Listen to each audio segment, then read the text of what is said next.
is being used in this war. Air raid sirens warn us of the approach of enemy planes. But in addition, if gas is dropped by the enemy, a special gas alarm will be sounded. Learn what gas alarm has been chosen by your community. It will be a hand rattle or a hammering sound like the beating of a dish pan.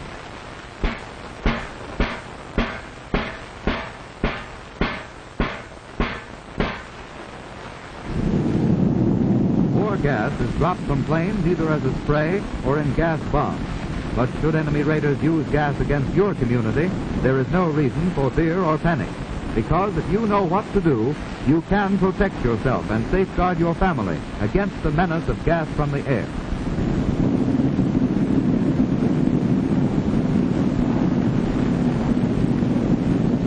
The ideal protection for civilians is an airtight gas shelter ventilated by a system which removes gas vapors from the incoming air.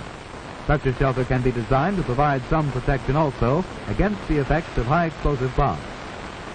Some war gases can be seen by the eye, others are invisible.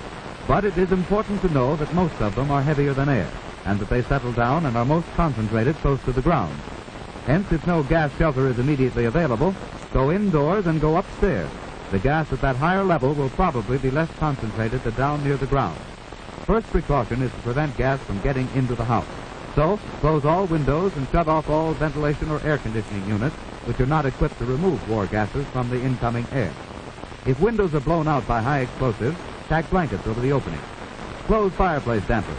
And if you live in a one-story house, seal all other openings around doors and elsewhere with cloth or rag. In a larger house, go upstairs. Don't go down into an unprotected basement unless you have a gas-proof shelter there. Wait upstairs until your air warden tells you that it's safe to leave. You may have to wait until even after the all-clear signal, for gas may still be present in your section. Some war gases are spread as liquids, which slowly evaporate, giving off invisible but poisonous vapors. This type of gas remains for a long time and hence is called persistent. Certain chemicals neutralize this liquid gas, and trained decontamination teams of the United States Citizens Defense Corps, which is the civilian protection force of your community, are equipped to neutralize the liquid gas so that people may go outside without danger of exposure to the liquid or its poisonous fumes. But these workers must wear special gas-proof clothing and masks for protection. The completeness of their protective clothing emphasizes the fact that without such special protection, you must stay indoors until notified that the liquid gas has been neutralized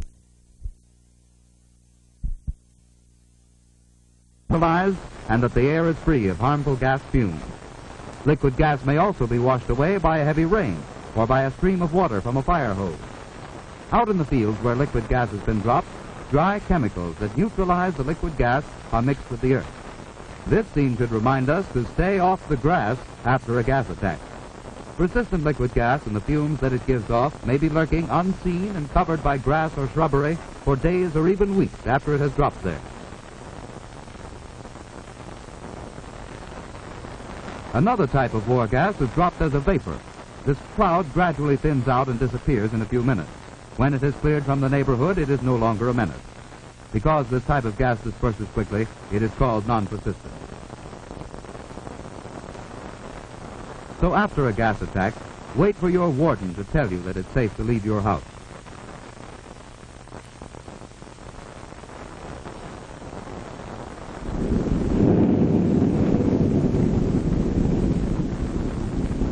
If you should be caught outdoors when gas is dropped, hurry to shelter, but don't look up, because liquid gas might fall into your eyes. Every second counts. Act quickly now in applying first aid. There are certain simple steps you can take to prevent or minimize the harmful effects of war gas. If the liquid splatters onto your skin or clothing, or if you have been exposed to gas vapors, remove all outer clothing outside the house, including shoes. This avoids spreading the gas inside. Remember, liquid gas spreads by contact like poison ivy.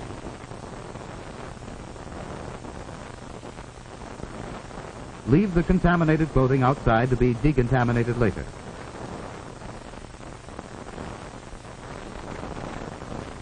First, quickly remove as much of the liquid gas as you can by carefully blotting with dry cloth or absorbent material. Be careful not to smear or spread the liquid gas onto fresh skin areas. You must work fast. The liquid gas will cause blisters if not neutralized in a few minutes after exposure. You may use absorbent tissues to blot the liquid gas from the skin. Absorbent cotton may be used in the same way with equal success. Throw the contaminated materials used to remove the liquid gas into covered containers to be destroyed later on. Use ordinary household bleaching solution containing sodium hypochlorite to neutralize any liquid gas remaining on the skin. The exposed area of skin should be gently and thoroughly bathed with absorbent material saturated with the bleaching solution. Do not use rough cloths and do not rub with pressure, as this might cause irritation.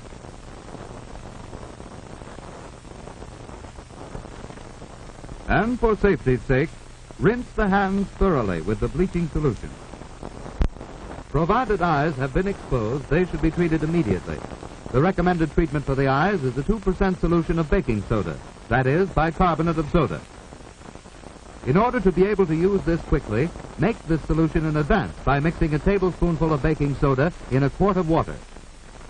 Keep this handy in tightly corked and properly labeled bottles. Now, to actually irrigate your eyes, fill an enema bag with the prepared baking soda solution. Have someone help you irrigate each eye with a steady stream for at least 2 minutes. Alternate back and forth from one eye to the other, so that injury from the gas does not develop in one eye while you are treating the other. If an enema bag is not handy, use a tea kettle or some other device that will pour a small, steady stream. Results will be improved if you can hold the eyes open. And if you can't find anyone else to help, you can irrigate your eyes yourself, even though it is awkward. Then get into a shower as quickly as possible. This removes the bleaching solution after it has neutralized the gas. Use plenty of soap and wash thoroughly, for by doing so, you are taking an added precaution in the event you may have missed some exposed area. And be sure to wash your hair before you're through. If you don't have a shower, stand in the tub. Soap yourself thoroughly. Meanwhile, fill buckets of water and pour them over you to substitute for the shower.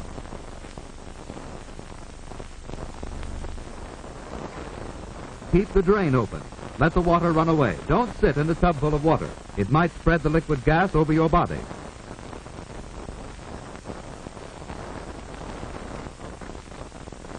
After bathing, irrigate the nose with a stream of the baking soda solution. And to treat the throat, use the same solution as a gargle.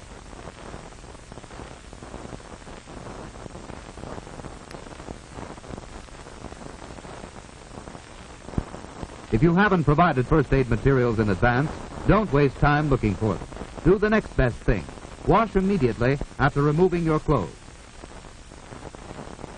Let water run into your eyes to help remove any traces of gas which may be in them.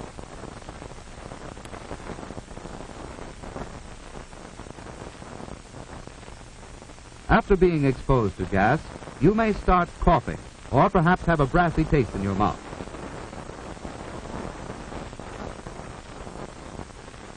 Your lungs may feel heavy and oppressed.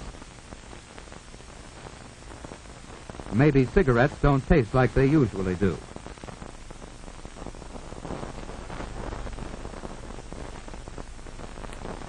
In a case like this, you must lie down immediately.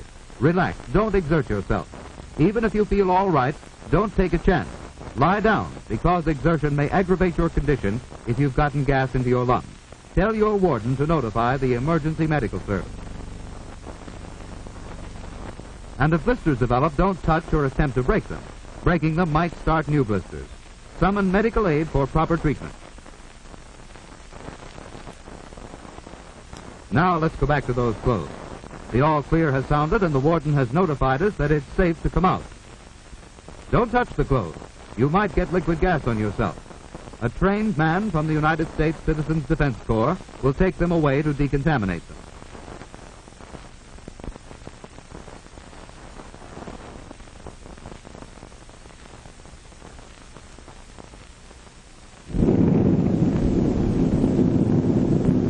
Why does the enemy use gas against civilians?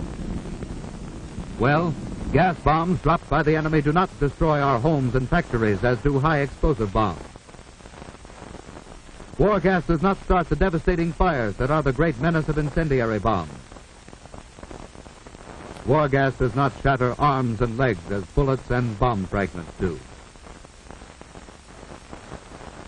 The real purpose of the enemy in using war gas is to spread fear and panic, to destroy our morale, and to cripple our war production. The enemy hopes that we will become scared and panicked, that the weapons our soldiers are waiting for will fail to arrive when crucial battles demand them. But you can thwart the enemy by not giving way to fear and panic, because you know what to do if gas comes. Remember, close all openings which might permit gas-laden air to enter the building. Use blankets to cover windows shattered by high-explosive bombs. Go up above the first floor. Don't go down into the basement unless you have a gas-proof shelter there. Stay indoors until your air warden tells you it's safe to leave. If you come in contact with gas outdoors, leave outer clothing outside the building. Time is your ally if you use it, so apply first aid as quickly as possible. Quickly remove any liquid gas by blotting. Be careful not to spread the liquid gas. Then gently and thoroughly bathe the affected skin area with the bleaching solution. Wash each eye out for 2 minutes with a 2% baking soda solution. Soap and wash next. Use lots of soap, do a thorough job. Use either a shower or pour buckets of water over you in a bathtub. Irrigate your nose. And gargle your throat with the baking soda solution after bathing. Don't waste time looking for first aid materials. If you haven't provided them in advance, soap and shower immediately after removing your clothing. Wash your eyes out with plain water. If your lungs are affected, lie down to rest while waiting for the doctor to arrive. Or if blisters form, summon medical aid.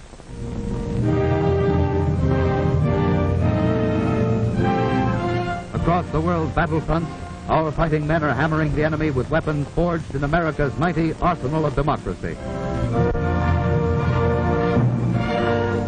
These are the weapons made and wielded by free men to answer the challenge of tyrants who would enslave us if they could.